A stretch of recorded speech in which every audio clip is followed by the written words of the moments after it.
डी-एच-एसमध्ये आता खूप साऱ्या लोकांची जॉईनिंग झालेली आहे.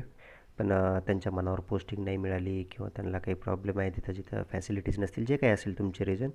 तर ट्रान्सफर रिलेटेड खूप जण विचारत होते की सर नेमकं आता ऑप्शन काय आहे, ट्रान्सफर कशी करायची, कधी करायची, त्याची प्रोसेस काय आहे, डेप्युटेशन म्हणजे काय, म्युच्युअल काय असतं, त्याच्यानंतर सर्कल किंवा तुमचा जो डिव्हिजन आहे तो बदलता येतो का.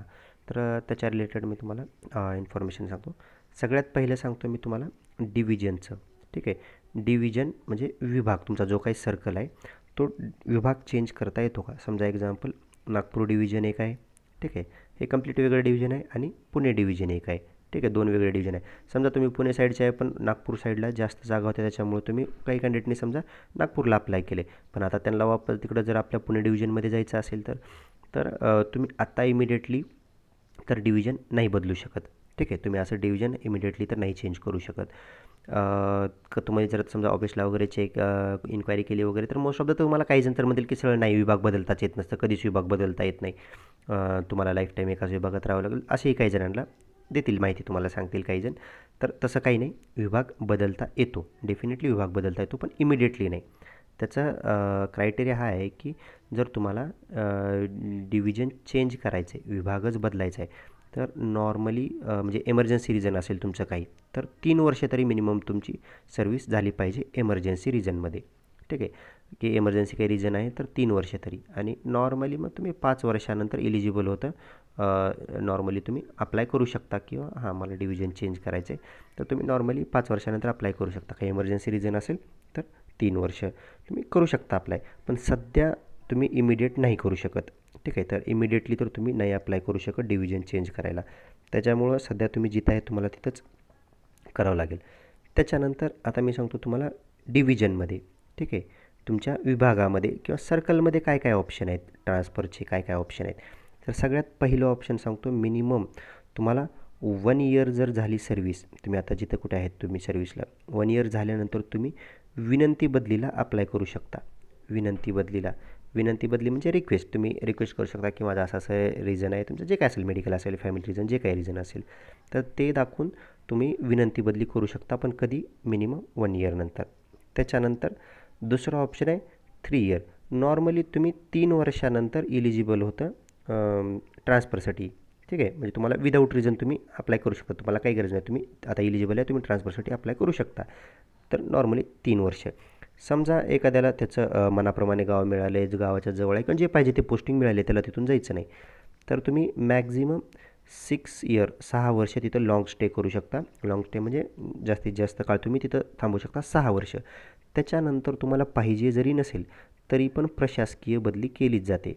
ठीक आहे. प्रशासकीय बदली होणार, त्याच्यानंतर तुम्ही त्याच्यापेक्षा जास्त एखाद्या ठिकाणी नाही थांबू शकत.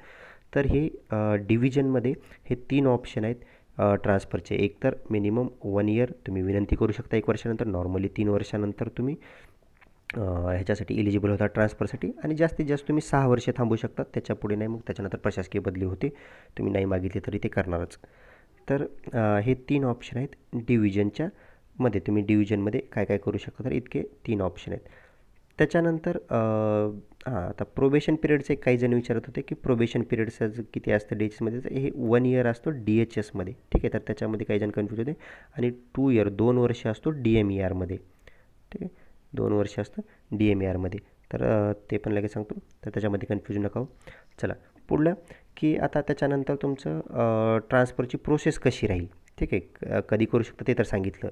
आता हाऊ टू अप्लाय, समजा की कसं त्याच्यासाठी अप्लाय तरी कसं करायचं. ठीक आहे. आता तुम्ही ट्रान्सफरचं रूल्स सांगितलं, पण आता अप्लाय कसं करायचं. तर याच्यासाठी आधी कसं होतं की वर्षभर ॲप्लिकेशन वगैरे कधीही देत होते कोणी मनामध्ये, की हां मला ट्रान्सफर पाहिजे, हे पाहिजे, ते सर्व आता समजा डी-डीलाच जाणार ना ॲप्लिकेशन. पण आता त्याच्यानंतर गव्हर्नमेंटने सगळीकडेच ते रूल चेंज केलेलं आहे. आता वार्षिक बदल्याची सिस्टीम आलेली आहे. आता तुम्ही कधीही बदली करू शकत नाही, आता वार्षिक बदलीमध्येच. ठीक आहे. वर्षाला एकदाच आता वार्षिक बदल्याचं सर्क्युलर निघतं, की वार्षिक बदलायचं, त्यावेळेसच पूर्ण वर्षामध्ये जे काय होतं ते बदल्या एकदाच होणार, तर त्याला म्हणायचं वार्षिक बदली. आता ते पण सिस्टीम कशी झालेली आहे, तुम्हाला ते वार्षिक बदल्याच्या वेळेस काय होईल, तुमच्या हॉस्पिटलला वगैरे तुम्हाला एक सर्क्युलर येईल, एक लेटर येईल, किंवा वार्षिक बदल्याची प्रोसेस चालू झाली आहे, फॉर्म ज्यांना ज्यांना बदल्या पाहिजे, ट्रान्सफर पाहिजे, तर त्यांनी अप्लाय करा, ते फॉर्म ॲप्लिकेशन भरून द्या. ठीक आहे. ॲप्लिकेशन भरून द्यायचं, ते चालू झालेली सिस्टीम. तर हे वर्षात आता एकदाच होईल. त्याच्यानंतर हे मोस्टली कधी होतं मार्च एप्रिल वगैरे, ठीक आहे, असं काही फिक्स नाही, याच महिन्यात इथंच होतं, थोडं बहुत पुढे मागे होतं, पण मार्च एप्रिल मे असं ह्याच पिरियडमध्ये होतं वार्षिकमध्ये, ठीक आहे. चला, त्याच्यानंतर कधी कधी एक्सटेंड पण होतं ते, थोडं बहुत पुढे 1-2 महिन्याकडे जातं. काही रिझन असेल तर कधी कधी होत पण नाही, मागच्या वर्षी झाली पण नाही, ठीक आहे, ते डिपेंड राहील सिच्युएशनप्रमाणे. तर आता पहिलं ॲप्लिकेशन द्यायचं होतं, पण आता कसं झालं, लास्ट टाईमपासून आपले तानाजी सावंत सरांनी केलं तर ते ऑनलाईन सिस्टीम केली, ठीक आहे. ऑनलाईन सिस्टीम केली आहे आता. तर आता तुम्हाला तुमचा एक अकाउंट क्रिएट करतील, ट्रान्सफर पाहिजे असेल तर तुमच्या त्या कॅन्डिडेटच्या नावानं उमेदवार तुमच्या स्टाफच्या नावानं अकाउंट क्रिएट करतील, ते ऑनलाईन अप्लाय करतील, ते सर्व ऑफिसवाले करतील. आता तुम्हाला काही एवढं करण्याची गरज नाही. तेव्हा अप्लाय केल्यानंतर तुम्हाला एक OTP येईल, तुम्हाला त्याच्यावर मेसेज येत राहतील की कुठं अप्लाय केलं, काय केलं, ठीक आहे, जे काय असेल ते. ते आता हे लास्ट टाईमपासून तानाजी सावंत सरांनी ते केलेलं आहे तशी सिस्टीम, की OTP आपलं ऑनलाईनची सिस्टीम चालू केलेली आहे ॲप्लिकेशन. तर ती प्रोसेसमध्ये तुम्ही इतकं पडण्याची गरज नाही, ते ऑफिसवाले करतील. पण प्रोसेस अशी आहे, ज्यावेळेस वार्षिक बदल्याची सिस्टीम येईल, सर्क्युलर येईल, त्यावेळेस तुम्हाला त्याच्यासाठी अप्लाय करावं लागेल. तुम्ही ज्या पण कॅटेगरीमध्ये बसत असाल त्याच्यानुसार, तुम्हाला 1 इयर, 3 इयर का 6 इयर जे काही झाले ते त्याप्रमाणे. तर ऑनलाईन ते अप्लाय करतील आणि त्याप्रमाणे ट्रान्सफर तुम्हाला परत असंच काउन्सिलिंग आता जसं झालं तशा टाईपचं काउन्सिलिंग वगैरे होऊन तुम्हाला पोस्टिंग मिळून जातील. तर त्याच्यामध्ये चेंजेस प्रत्येक वेळेस काही ना काही चेंजेस होत राहतात. तर जे काही चेंजेस असतील ते त्यावेळेस तुम्हाला समजून जातील. सध्या तरी अशी प्रोसेस आहे, तर मी सध्याची सांगतो तुम्हाला, ठीक आहे. तर क्रायटेरिया समजला, कसं अप्लाय करायचं ते सांगितलं. त्याच्यानंतर आता एक सांगतो की हे झालं ट्रान्सफरचं. आता हे अप्लाय करताना कुठलीही गोष्ट तुम्हाला DHSमध्ये प्रत्येक गोष्ट कशी जाणार, MS च्यावर तुम्ही ज्या डिस्ट्रिक्टमध्ये आहे त्याचे CS आणि CS च्यावर आहे DD. तर प्रत्येक गोष्ट तुम्हाला कुठली या चॅनल थ्रू, प्रॉपर चॅनल हेच राहील तुमचं DHSमध्ये, अशीच कुठली गोष्ट अप्लाय करावं लागणार. हे झालं ट्रान्सफर. आता सेकंड की डेप्युटेशन म्हणजे काय आणि म्युच्युअल म्हणजे काय, याच्या व्यतिरिक्त, ट्रान्सफर व्यतिरिक्त काय ऑप्शन आहेत आणखीन. मी आत्ता जे सांगितलं ते ट्रान्सफर सांगितलं. आता हे ट्रान्सफर सोडून, ठीक आहे, हे ट्रान्सफर सोडून ऑदर काय काय ऑप्शन आहेत आपल्याकडे. तर ऑदर ऑप्शन आहेत आपल्याकडे, एक तर आहे डेप्युटेशन आणि एक आहे म्युच्युअल. तर आता सगळ्यात पहिलं सांगतो म्युच्युअल म्हणजे काय. तर म्युच्युअल म्हणजे समजा एकमेकासोबत अदलाबदली, समजा हा एक कॅन्डिडेट आहे आणि हा एक कॅन्डिडेट आहे. हे मी विभागामध्ये सांगतो आहे सर्व. मी विभागाचं तर सुरुवातीलाच क्लिअर करून दिलं की विभागाच्या बाहेर तुम्ही आत्ता काहीच करू शकत नाही 3 वर्ष, ठीक आहे. चला, तर म्युच्युअल काय असतं की समजा 2 कॅन्डिडेट आहे, तर हा तुमच्या जागेवर यायला तयार आहे आणि तुम्ही त्याच्या जागेवर जायला तयार आहे, तर त्याला म्हणायचं म्युच्युअल. समजा हा डिस्ट्रिक्ट हॉस्पिटल आहे हा कॅन्डिडेट आणि हा कॅन्डिडेट आहे RH ला, पण काही कारणास्तव समजा ज्याने डिस्ट्रिक्ट चूज केले त्याचं हे RH जवळचं गाव असेल किंवा जे काही असेल, किंवा त्याला डिस्ट्रिक्ट पाहिजे असेल, जर दोघं रेडी असतील तर तुम्ही दोघं अप्लाय करू शकता म्युच्युअलसाठी, की आमचं एकमेकासोबत एक्सचेंज करा. तर तसं करतात, तर त्याला म्हणायचं म्युच्युअल, ठीक आहे. तर म्युच्युअल ट्रान्सफर पण हा एक ऑप्शन आहे. मी ट्रान्सफर व्यतिरिक्त सांगतो की काय काय ऑप्शन आहेत. तर एक असतं म्युच्युअल. आता ते तुम्हाला फाइंड आउट करावं लागेल, प्रत्येक गोष्ट तुम्हालाच फाइंड आउट करावं लागेल. तुम्हाला काही कुठं गव्हर्नमेंट लिस्ट देणार नाही किंवा हे करणार नाही की हां हे असं करा, ह्याला तिथं जायचं आहे, त्याला तिथं जायचं आहे. ते तुम्ही आता ड्युटी करताना तुमच्या ओळखी वगैरे तुम्हाला समजावं लागेल की हां कोणी तुमच्या जागेवर यायला तयार आहे का, मी त्याच्या जागेवर जाऊ शकतो का. हे तुमचा पर्सनल प्रॉब्लेम आहे, ठीक आहे. त्याच्यामध्ये गव्हर्नमेंट किंवा कोणी ऑफिसवाले इन्वॉल्व नाही होणार की असं आहे तसं आहे. ते सर्व गोष्टी तुम्हालाच कराव्या लागतील. तर हा झाला म्युच्युअलचा ऑप्शन. त्याच्यानंतर सेकंड ऑप्शन राहिला डेप्युटेशन, ठीक आहे. डेप्युटेशनचा अर्थ काय की तात्पुरत्या स्वरूपात बदली, ठीक आहे. डेप्युटेशन म्हणजे तात्पुरत्या स्वरूपात जी बदली केली जाते त्याला डेप्युटेशन म्हणतात. म्हणजे एक्झाम्पल, समजा तुम्ही एक डिस्ट्रिक्ट हॉस्पिटलला आहे, एक्झाम्पल पकडू आपण, डिस्ट्रिक्ट हॉस्पिटल आहे तुमचं, पण तुम्हाला इथं RH ला जायचं आहे. तर डेप्युटेशन काय असतं की तात्पुरत्या स्वरूपात तुम्हाला इथून इथे ड्युटीसाठी पाठवणार RH ला, ठीक आहे. तर याला म्हणायचं डेप्युटेशन. मग याच्यानं काय होणार, तुमची बदली नाही होणार. तुमचं जे काही रेकॉर्ड आहे, तुमचं ऑर्डर, तुमची मूळ स्थापना, हे सर्व इथंच राहील. तुमचं जे मूळ ठिकाण आहे ना ते सर्व डिस्ट्रिक्टलाच राहील, पण फक्त तुम्ही ड्युटी करणार कुठं, इथे RH ला, ठीक आहे.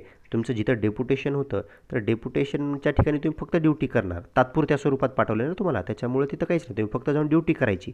मग इथून प्रत्येक महिन्याला तुमचा अहवाल, हाजरी वगैरे परत तुमचं जे मूळ ठिकाण होतं, जसं समजा डिस्ट्रिक्ट होतं तर डिस्ट्रिक्ट हॉस्पिटलला ते हाजरी पाठवणार, तुमचं पेमेंट सगळं इथून होणार डिस्ट्रिक्ट हॉस्पिटलहून. तुमचं समजा इथे ट्रेझरीचे बिलं वगैरे इथल्याच ट्रेझरीला जाणार सगळं. फक्त RH काय होईल, तुमची अटेंडन्स राहील डिस्ट्रिक्टला आणि डिस्ट्रिक्टवाले सर्व प्रोसिजर करतील. तुमचं रेकॉर्ड इथं राहील, सर्व्हिस बुक इथं राहील, सर्व इथं राहील. तुम्ही फक्त ड्युटी RH ला करणार, त्याला म्हणायचं डेप्युटेशन. डेप्युटेशन हे तात्पुरत्या स्वरूपात असतं, त्याला 2 व्यक्तीची गरज नाही, कोणी म्हणजे समजा आता हे एक आर एच आहे आणि हे एक आर एच आहे, कशामध्ये डेप्युटेशन कुठेही करू शकता तुम्ही. समजा हे आर एच आहे, तुम्हाला ह्या दुसऱ्या आर एचला जायचं आहे इथं, तुम्ही इथून इकडे डेप्युटेशन करून घेतलं, ठीक आहे. तर तुमचं सर्व रेकॉर्ड वगैरे सर्व हे इथंच राहील, पहिल्याच्या मूळ ठिकाणीच राहील, ठीक आहे. तर सर्व पेमेंट इथून होईल, तुमचं सर्व्हिस बुक इथं राहील, सर्व नोंदी तुमचं रेकॉर्ड सर्व इथं करतील, पण फक्त तुम्ही ड्युटी इथं करणार या हॉस्पिटलला. तर याला म्हणायचं डेप्युटेशन. ह्याच्यामध्ये 2 व्यक्तीची गरज नाही, तुमचं एकट्याचं डेप्युटेशन होतं. पण म्युच्युअलला कसं असतं, म्युच्युअलला 2 पर्सन पाहिजे, हा तुमच्या जागी जाणारा आणि तुम्ही ज्याच्या जागी जाता तो, म्हणजे 2 व्यक्ती एकमेकात एक्सचेंज करायला. डेप्युटेशनला तसं काही नसतं, ठीक आहे. तर हे झालं डेप्युटेशन आणि हे झालं म्युच्युअल, हे कधीही करू शकता तुम्ही, ठीक आहे. ह्याला काही ते टाईम बाउंड नसतं, काही नसतं. त्याच्यानंतर नेक्स्ट, आता सर्कल किंवा डिव्हिजन बदलता येतं का ते सांगितलं मी तुम्हाला. सर्कलमध्ये पण म्युच्युअल करू शकता तुम्ही, पण तोच परत क्रायटेरिया मिनिमम 3 वर्ष, त्याच्या नाहीतर नॉर्मली 5 वर्ष. त्याच्यानंतर समजा कोणी तुमच्या सर्कलमध्ये तुमच्या विभागामध्ये यायला तयार आहे आणि तुम्हाला त्या विभागामध्ये जायचं आहे, तर तसंही करू शकता. म्युच्युअलमध्ये विभाग बदलाय, पण क्रायटेरिया हाच राहील 3 वर्ष आणि 5 वर्षाचा, ठीक आहे. तर हे इतके ऑप्शन आहेत डी एच एसमध्ये. एक तर ट्रान्सफर कशी करता येईल ते सांगितलं, 3 ऑप्शन आहेत त्याच्यामध्ये. कधी करता येईल ते पण सांगितलं, 1 इयर, 3 इयर, 6 इयर कशी होते ते पण सांगितलं. ऑनलाईन सिस्टम तुम्हाला अप्लाय करावं लागेल, ते ऑनलाईन अकाउंट वगैरे काढतील, ते ऑफिसवाले करतील तुमचं, त्याच्यामध्ये काही नाही, ठीक आहे. त्याच्यानंतर नेक्स्ट, डेप्युटेशन म्हणजे काय, तात्पुरत्या स्वरूपात ड्युटी फक्त तिकडे करणार, सर्व तुमचं मूळ ठिकाणी राहील. त्याच्यानंतर म्युच्युअल, 2 जण एकमेकासोबत एक्सचेंज करायला तयार असतील तर त्याला म्हणायचं म्युच्युअल. आणि सर्कल आणि डिव्हिजन बदलायचं कसं, मिनिमम 3 नाहीतर 5 वर्षानंतर तुम्ही अप्लाय करू शकता. तर इतके ऑप्शन आहेत विदिन सर्कल आणि आउट ऑफ सर्कल. समजा सर्कलमध्ये काय काय करू शकता तुम्ही तुमच्या सर्कलमध्ये, आणि सर्कलच्या बाहेर पण काय करू शकतात, तर इतके सर्व ऑप्शन आहेत. तर I think transfer, deputation, mutual याच्या रिलेटेड खूप सारे क्वेश्चन येत होते, तर याच्यातून सर्व क्लिअर होतील, मोस्ट ऑफ द तर क्लिअर होऊन जातील असं वाटतं. तरी याच्या व्यतिरिक्त काही डाऊट असेल, काही विचारायचं असेल तर कमेंट सेक्शनमध्ये विचारा किंवा आपला व्हॉट्सअप ग्रुपला जॉईन करा, तिथं तुम्हाला मी सर्व टाकेन, ठीक आहे. आणि बाकी याच्या व्यतिरिक्त कुणाला काही पाहिजे असेल इन्फॉर्मेशन आणखीन डी एच एस रिलेटेड तर कमेंट सेक्शनमध्ये टाका, आपण नेक्स्ट व्हिडिओमध्ये आपण ॲड करू.